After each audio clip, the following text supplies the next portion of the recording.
ஆனால் இதை நான் முன்னு பின்னு பேசுகிற ஆள் நான் கிடையாது.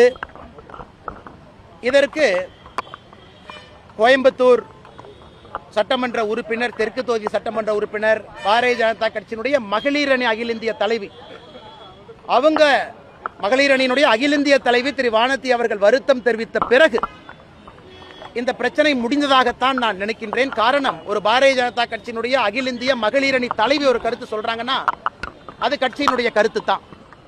அதன் பின்னாடி அண்ணாமலை என்ன நீங்க என்ன சொல்றீங்க, அவங்க என்ன சொல்றாங்க, அவங்க என்ன சொல்றாங்கன்னு சொன்னாலும் கூட அகில இந்திய மகளிர் அணியினுடைய தலைவியினுடைய கருத்து வருத்தம் தெரிவித்த பிறகு அது கட்சியினுடைய அதிகாரப்பூர்வ கருத்தாகத்தான் நான் பார்க்கின்றேன். அதற்கு மேல நான் எதுவும் பேச விரும்பல. அதே நேரத்தில் சகோதரர் விஜய் அவர்கள் மாற்று அரசியல் கட்சியில் இருக்கக்கூடிய நண்பர்கள் பொது வாழ்க்கைக்கு வந்திருக்கிறாங்க. எல்லோருக்குமே ஒரு திக் ஸ்கின் தேவைப்படுகிறது. இன்னைக்கு கூட என் மனைவியை பத்தி கிராஸ் எக்ஸாமினேஷன் பேசுறப்பவே சொன்னாங்க.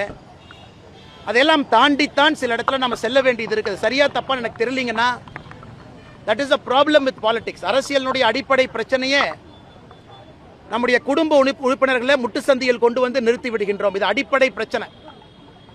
அதனால் திரு விஜய் அவர்களாக இருக்கட்டும், எல்லா தலைவர்களாக இருக்கட்டும், பக்குவப்பட்டு இதெல்லாம் கடந்து போவார்கள் என்ற நம்பிக்கை. அதே நேரத்தில் நயினார் அண்ணனை பொறுத்த வரைக்கும் உங்களுக்கு தெரியும், மூத்த அரசியல்வாதி, ரொம்ப பக்குவப்பட்ட அரசியல்வாதி, அமைச்சராக இருந்திருக்கின்றார்கள். நீண்ட நெடிய அரசியல் பயணம் அவருக்கு இருக்கு.